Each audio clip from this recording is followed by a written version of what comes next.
উত্তরবঙ্গের শ্রেষ্ঠ প্রতিষ্ঠান রংপুর পলিটেকনিক ইনস্টিটিউটের শাহজাহান কবির ছাত্রাবাস কর্তৃক আয়োজিত আজকের এই বিদায় সম্বর্ধনা অনুষ্ঠানের সম্মানিত সভাপতি, মঞ্চে উপবিষ্ট আমার সহকর্মীবৃন্দ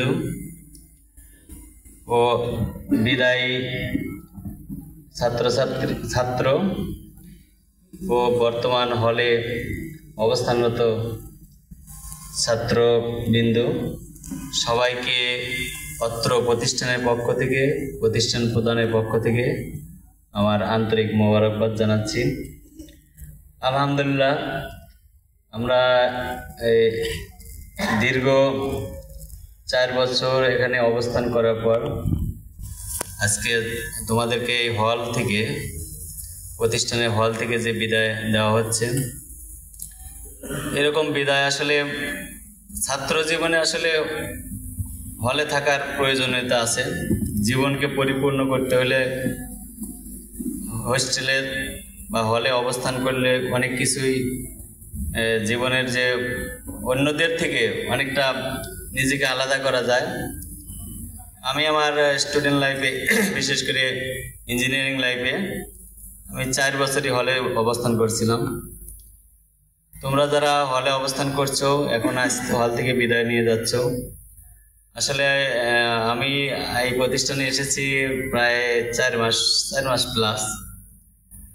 আর সবার সাথে আসলে আমার যেহেতু তোমরা অ্যাটাচমেন্টে ছিলা, অ্যাটাচমেন্ট থেকে আসার পরে অনেকের সাথে অলরেডি আমার দেখা হয়েছে মসজিদে বা বিভিন্ন জায়গায়, ক্লাসেও। অনেকেরই এখনই আমার কাছে মনে হচ্ছে অনেকগুলো ফেস আমার আগের থেকেই পরিচিত, 2-1 জনের একটু অপরিচিত মনে হচ্ছে। আজকেও বিদায়ের, অন্য ডিপার্টমেন্টের বিদায়ের সময় বললাম যে বিদায়ের সময় সাক্ষাৎ হওয়া, বা আমি যে বর্তমানে অতিরিক্ত দায়িত্বে আছি, দেখা যাচ্ছে অধ্যক্ষের অতিরিক্ত দায়িত্বে আছি, তোমাদের সকলকে নিয়ে এই প্রতিষ্ঠানে অনেক কথাই কিন্তু এসে গেছে। আমি আর এত কথা টানতে চাচ্ছি না, আমি বর্তমান সিচুয়েশনের কথাটাই বলছি। বর্তমান সিচুয়েশনে আমরা যে অবস্থানে আছি, পূর্বের অনেক ইতিহাস আছে যেগুলো কথাগুলো আসছে। আমি বর্তমান সিচুয়েশনে আমরা যে সহ অবস্থানে প্রতিষ্ঠানে অবস্থান করছি, আমি চাই আগামীতেও, কারণ এই হোস্টেলটা যেহেতু সবার চেয়ে বড়, এজন্য হয়তো এই হোস্টেলের নামটাই আগে আসে। এখানে ছাত্র সংখ্যা বেশি, আসন সংখ্যা বেশি, এজন্য এটার নামই আগে আসে। আর প্রতিবাদ আসলে করা উচিত। প্রতিবাদ করলেই যে সে সবসময় খারাপ, আমি এটা মনে করি না। কারণ হলো সব ন্যায্য দাবি নিয়ে প্রতিবাদ করা উচিত, আমি এটা সমর্থন করি। আর এটা দেখতে হবে আসলে আমরা ছাত্র জীবনে সব কিছুই করতে পারি। আমাকে চিন্তা করতে হবে যে আমার প্লাস হলো পড়াশোনা, এটাকে ঠিক রেখে আমার আদার্স অ্যাক্টিভিটি করতে পারি। তবে আমার রিকোয়েস্ট থাকবে, যেহেতু আমাদের এটা হোস্টেলটা আবাসিকের মধ্যে, আমরা এমন কিছু করবো না যাতে আবাসিকে আমাদের কোনো বাসা নিয়ে থাকে অনেকে, তাদের যাতে সমস্যা না হয়, এই বিষয়গুলো কিন্তু আমাদের মাথায় রাখা যাবে। কারণ ওনারা ফ্যামিলি নিয়ে থাকে। আর তোমাদের এখন এই ইয়াং বয়স, একটু মানে উল্টাপাল্টা হইতেই পারে, কিন্তু এটাও মাথায় রাখতে হবে যে আমাদের পাশে যারা আছে তারাও আমাদের প্রতিবেশী, বা আমাদেরই এখানে কর্মকর্তা কর্মচারী যে নামেই বলি, শিক্ষক যে নামেই বলি, তারাও আছে। আর আমি এখন বিদায়ীদের উদ্দেশ্যে বলবো, আমাদের শাওন সাহেব যথেষ্ট সুন্দরভাবে বলেছেন যে আসলে কোন দিকে আগাইতে হবে। তোমরা এখন এখানে যেহেতু বিভিন্ন টেকনোলজিতে আছো, তোমরা সবাই তোমাদের পজিটিভ কিভাবে হবে সেটা নিয়ে আগাবা। চাকরির বাজার এত ইজি না যে তুমি গেলেই মার্কেটে চাকরি পাওয়া যাবে।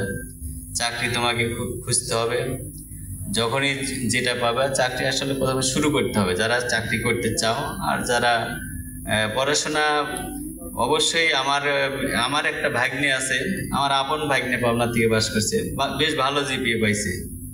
সে ভাবে কি মামারা আছে, মামাই সব করে দিবে। কথাটা আজকে তোমাদের সামনে বলেই ফেললাম, পরে একটা এরকম টেন্ডেন্সি। আসলে বাস্তবতা কিন্তু এরকম না। সব কিছু কিন্তু একজন তার বড় কেউ থাকলেই মনে হয় না করে দিতে পারবে। তোমাদেরকে লাইন নিয়ে আগাইতে হবে। সবসময় সরকারি চাকরি পাবে, সরকারি চাকরি আশা করাটাও বেশি ঠিক না। সরকারি চাকরি আশা করতে হলে তো তুমি জেনারেলে পড়তে, তুমি আসছো হলো টেকনিক্যাল সেক্টরে, সুতরাং তোমার বেশি আশা করা উচিত না। যদি হয় হইলো, না হলে তুমি তোমার লাইনে আগাইতে থাকবে। এই জন্য তোমাদের ওই রকম অ্যাম্বিশন নেওয়াই সবসময় ঠিক না। তবে চাকরি পাইতে হলে আরো পড়াশোনা করতে হবে। শুধু আমরা যে শিক্ষা তোমাদের দিয়েছি এই শিক্ষা দিয়ে আসলে বর্তমানে চাকরির বাজারে টিকা খুব কঠিন। এই জন্য আরো বেশি পড়াশোনা করতে হবে, জব কোচিং করতে হবে। যারা করছে তারা কিন্তু ভালো ভালো জব পেয়েছে, এরকম উদাহরণ আছে। এবং লিমিটেড কোম্পানিগুলো আছে আমাদের দেশে, ওগুলোতে কিন্তু চাকরির স্কেলই ভিন্ন, তোমরা জানো। এই জন্য তোমরা তোমাদের জীবনকে গড়ার জন্য যেটা করার দরকার, তোমরা এখন অনেক আমি মনে করি তোমাদের বুদ্ধিমত্তা বেড়েছে। অবশ্যই আর একটা বিষয় যে সময়ের মূল্য দিবে। সময় একটা খুবই মূল্যবান জিনিস, এই সময়ের মূল্য অবশ্যই তোমাদেরকে দিতে হবে। আর এখানে অনেক কথা বলা হয়েছে, অবশ্যই ধর্মের দিকে থাকতে হবে। কারণ ধর্মের দিকে থাকলে তুমি যদি 5 ওয়াক্ত নামাজ পড়ো, অটোমেটিক তোমার মধ্যে অনেক কিছু পরিবর্তন হয়ে যাবে। তোমার এই যে ঘুমানোর সময়, আসলে তো আল্লাহ রাত সৃষ্টি করছে ঘুমানোর জন্য। এজন্য তুমি যদি মনে করো যে আজকে রাত জেগে পরের দিন ঘুমায় নিলাম, এটা আসলে হয় না। বিশেষ করে আমার ক্ষেত্রে হয় না, এই জন্য আমি এটা বলতেছি। এই জন্য সঠিক সময়ে সবগুলো যদি করতে পারো, তাহলে তোমাদের সুস্থ থাকার বিষয়ও কিন্তু এর সাথে অনেকটা জড়িত। আর তোমাদের যে বাবা মা কষ্ট করে তোমাদের এই আজকের এই অবস্থানে এনেছে, তাদের কথা কখনোই, কারণ হলো আজকে যারা পাস করছো তারা কিন্তু সবাই ইকুয়াল হবে না, কখনোই হবে না। কেউ দেখা যাবে অনেক উপরে উঠে গেছো, কেউ এতটাও উঠতে পারো নাই, এরকম হবে। এটাই বাস্তবতা। হাতের 5 আঙ্গুল যেমন সমান হয় না, আমরা যারা বিভিন্ন জায়গা থেকে বড় বড় হায়ার এডুকেশন থেকে হোক, আর ডিপ্লোমা পর্যায়ে হোক, আর জেনারেল শিক্ষা হোক, সবাই কিন্তু সমান হয় না। এজন্য যে মনে করো যে আসলে বাংলাদেশের প্রেক্ষাপট বর্তমানে দেখা যাচ্ছে, যার টাকা পয়সা একটু কম থাকে তার মধ্যে কিন্তু মনুষ্যত্ববোধ বেশি থাকে। টাকা পয়সা অনেক সময় বেশি হয়ে গেলে মনুষ্যত্ববোধটা কমে যায়। এটা 2-1 ক্ষেত্রে ব্যতিক্রম হইতে পারে, কিন্তু ম্যাক্সিমামের ক্ষেত্রে এরকমই মনে হয়। এজন্য অনেক সময় সেই জন্মদাতা বাবা মা যে কষ্ট করে তাকে মানুষ করেছে, এগুলো অনেক সময় ভুলে যেতে চায়। তোমরা এই বিষয়গুলো অবশ্যই মনে রাখবে, কারণ তোমার বাবা মা যেমন কষ্ট করেছে, শিক্ষা প্রতিষ্ঠান, সর্বোপরি এদেশের সরকার তোমাদের পিছিয়ে কিন্তু অনেক ব্যয় করেছে। সেই বিষয়গুলো মাথায় রেখে তোমরা সামনের দিকে এগিয়ে যাবে। আর এখানে যারা হলে যারা অবস্থান করবে তাদেরকে আমি রিকোয়েস্ট করব, আর একটা আমার ছোট রিকোয়েস্ট থাকবে, তোমরা মানে একটা কেউ কিছু বললে হুট করে সবাই যদি একসাথে নামো, এটা একটু প্রতিষ্ঠানের জন্য বিব্রত করা হয়। বিষয়টা আমি আর ডিপলি বেশি যাচ্ছি না, তোমরা একটু বিষয়গুলো যারা এখন যারা সিনিয়র আছো এগুলো একটু বিবেচনা করবে। কারণ হলো প্রতিষ্ঠান আমাদের আশেপাশে আরো আছে, আমাদের বাউন্ডারিদের অবস্থা কিন্তু খুব বেশি ভালো না। এটা আমি খোলামেলাই বলতেছি।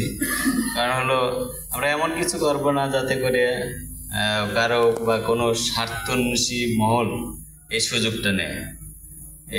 আমি আর বেশি কথা বাড়াচ্ছি না।